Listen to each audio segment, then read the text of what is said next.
Dans la vidéo précédente, on a vu que certaines fréquences de radiation infrarouge pouvaient provoquer l'élongation d'une liaison et qu'on pouvait modéliser une liaison chimique comme un ressort. Par exemple, cette liaison carbone-hydrogène ici peut être modélisée comme ceci, comme un ressort, avec d'un côté le carbone et de l'autre côté l'hydrogène. La vibration d'élongation de cette liaison qui est provoquée justement par l'absorption de la radiation infrarouge peut être du coup assimilable à l'oscillation d'une masse attachée à un ressort.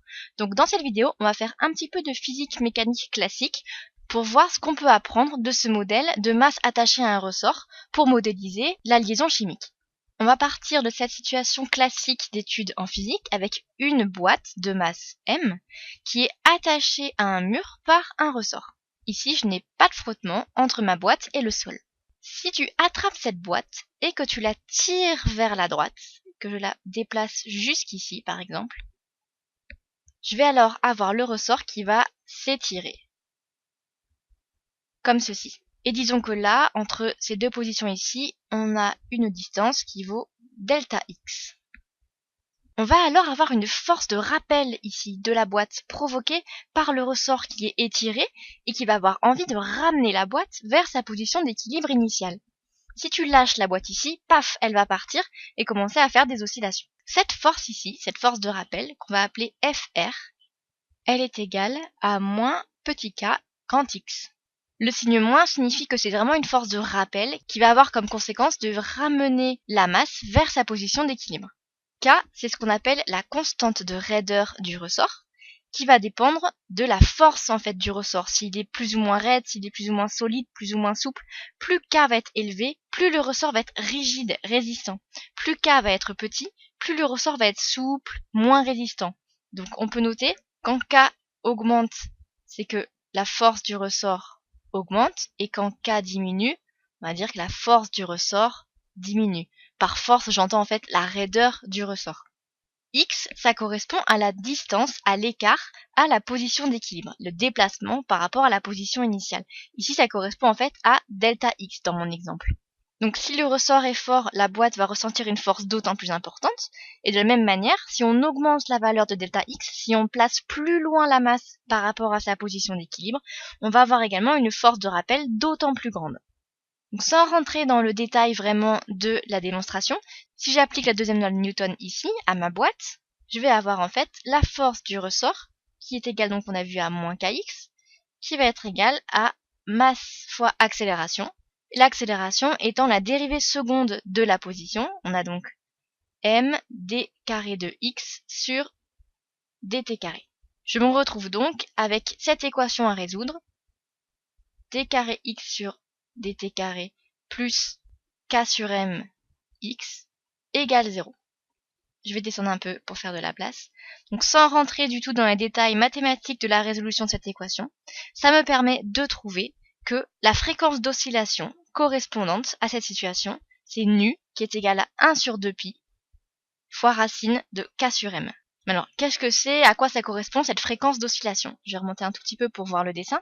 Donc si je déplace ma boîte de masse m d'une distance delta x comme on l'a en violet ici, et que je lâche ma boîte, j'ai ma force de rappel qui va ramener la boîte vers ici, jusqu'à dépasser la position d'équilibre, et puis avoir une position comme ceci à côté du mur, avec le ressort tout comprimé entre le mur et la boîte. Donc par ce mouvement ici, on va relarguer l'énergie qui était stockée au niveau du ressort, et se retrouver avec la boîte dans cette position, avec le ressort tout comprimé. À ce moment-là, l'énergie va être stockée dans la compression du ressort, et puis on va avoir une force de rappel, que je mets en vert ici, qui va avoir également comme conséquence d'essayer de ramener la boîte vers sa position d'équilibre, sa position d'origine. Donc la boîte ici va repasser par les positions d'équilibre, et puis repartir à droite, jusqu'à se retrouver à nouveau dans la position ici en violet, puisqu'on n'a pas de frottement, donc on va réatteindre la position maximale. Donc qu'est-ce que ça veut dire? Entre le moment où j'ai lâché ma boîte qui était ici, je suis revenu, je suis reparti, j'ai fait une oscillation. Et le temps nécessaire à la réalisation d'une oscillation, c'est ce qu'on appelle la période, qu'on note grand T, qui s'exprime en secondes, et qui est telle que la fréquence d'oscillation, c'est 1 sur grand T. C'est-à-dire que la fréquence d'oscillation, c'est le nombre d'oscillations par seconde. Donc ça s'exprime en seconde moins 1 ou en hertz. qu'est-ce qui va jouer sur cette fréquence ici? On va voir d'abord l'influence de K. Comment est-ce que K impacte sur la fréquence? Si K augmente, on a K ici, alors nu va aussi augmenter. Donc quand K augmente, la fréquence d'oscillation augmente. Donc plus le ressort va être fort, plus cette masse va osciller vite. Quel va être l'effet maintenant de la masse? Eh bien je vois ici que par contre, quand la masse va augmenter, ma fréquence d'oscillation va diminuer. Donc plus la masse est importante, plus ma boîte est lourde, moins je vais avoir d'oscillations par seconde. Et c'est à tout ça qu'on fait référence lorsqu'on compare une liaison à un ressort. Donc je vais descendre un petit peu, on va reprendre ma liaison carbone-hydrogène. Donc je vais repartir de mon carbone ici, qui est lié à un atome d'hydrogène. Si j'apporte de l'énergie ici à cette liaison et que ça correspond en fait à un déplacement de la masse de l'hydrogène ici, je vais avoir mon ressort qui va s'étirer avec une distance ici, delta x, et mon hydrogène va alors subir une force de rappel comme ceci pour le ramener à sa position initiale. Si je lâche ici l'hydrogène, je vais avoir une oscillation ici de l'hydrogène autour de sa position initiale, sa position d'équilibre. Plus K augmente, plus la fréquence d'oscillation augmente. Ça signifie que plus la constante de raideur ici du ressort est importante, donc plus la liaison est forte, plus ma fréquence d'oscillation va être importante. Qu'est-ce qui se passe si je change la masse? Si je remplace l'hydrogène par un atome avec une masse plus importante, par exemple le carbone, l'oxygène, l'azote, quel effet ça va pouvoir avoir sur la fréquence des oscillations? Bien, si j'augmente la masse, je diminue la fréquence des oscillations. Donc ça, c'est un assez bon modèle. Ce modèle de la masse attachée à un mur par un ressort, donc on symbolise le mur par le carbone qui ne bouge pas dans ce cas-là et l'hydrogène qui va bouger. Mais ce modèle-là, il est vraiment simpliste parce qu'il ne considère que le mouvement de l'hydrogène et on suppose que le carbone est fixe.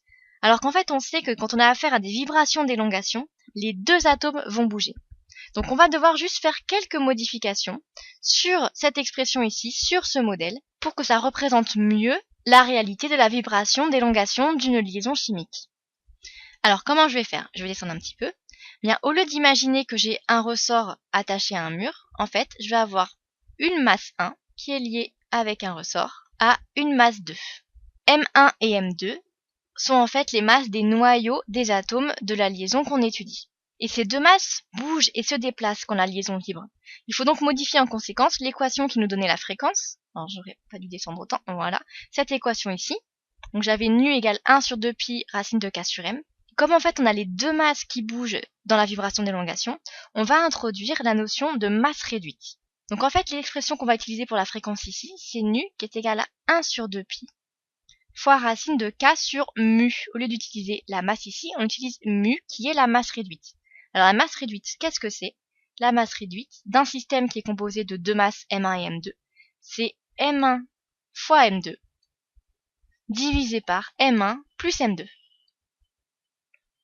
M1 et M2 étant donc les masses des noyaux, et on parlera des unités plus précisément dans les vidéos suivantes.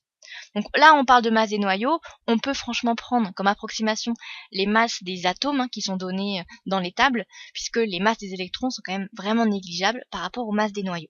On va imaginer une liaison CH. Donc si j'ai une liaison CH, que va être la masse réduite? Donc la masse molaire du carbone c'est 12, celle de l'hydrogène c'est 1, donc en haut j'ai 12 fois 1, et en bas 12 plus 1. Je sors la calculette, puisque ça fait 12 divisé par 13, ce qui nous donne donc 0,923. Imaginons maintenant une liaison CC. Pour une liaison CC, ma masse réduite, elle vaut donc 12 fois 12, divisé par 12 plus 12, ce qui fait 144 divisé par 24. J'ai donc 6. Quelle est l'influence de ceci sur la fréquence de vibration? Si on a mu qui augmente, on va avoir la fréquence de vibration qui diminue. Donc si je passe d'une liaison CH à une liaison CC, j'ai une fréquence de vibration plus importante pour ma liaison CH que pour ma liaison CC, puisque je passe de 0,923 à 6 au niveau de ma masse réduite. On a donc a priori moins d'oscillations par seconde pour une liaison CC que pour une liaison CH. On s'attend donc à ce qu'une liaison carbone-carbone ait une fréquence de vibration plus faible qu'une liaison carbone-hydrogène. Imaginons maintenant une double liaison carbone-carbone. Et bien dans ce cas-là, la masse réduite forcément c'est également 6, ça change pas. Par contre, je vais avoir une constante de raideur qui va être différente par rapport à la liaison simple carbone-carbone. Ça paraît tout à fait évident que la double liaison carbone-carbone est une liaison plus forte que la liaison simple carbone-carbone. Prenons l'hypothèse qu'elle est 2 fois plus forte. Donc imaginons qu'on a une constante de raideur K ici pour cette liaison carbone-carbone et qu'on a du coup 2K pour cette double liaison carbone-carbone. Quand K augmente, j'ai la fréquence d'oscillation qui va augmenter. Donc a priori, entre une liaison carbone-carbone simple et une liaison carbone-carbone double, j'ai une fréquence d'oscillation plus importante pour la liaison carbone-carbone double que pour la liaison carbone-carbone simple, puisque j'ai une constante de raideur plus importante. Ce qu'il faut donc retenir de la modélisation de la liaison chimique covalente par des ressorts, c'est que les liaisons plus fortes vibrent plus vite et les liaisons avec des atomes plus légers vibrent également plus vite. C'est vraiment ça qu'on apprend quand on regarde au niveau de la physique que sont les caractéristiques d'une oscillation d'un ressort, les impacts de la constante de raideur et de la masse sur la fréquence d'oscillation. Et donc si on rapporte ça à notre liaison covalente, ça nous permet de comprendre l'impact de la force de la liaison et de la masse des atomes impliqués dans la liaison sur la fréquence de vibration de la liaison.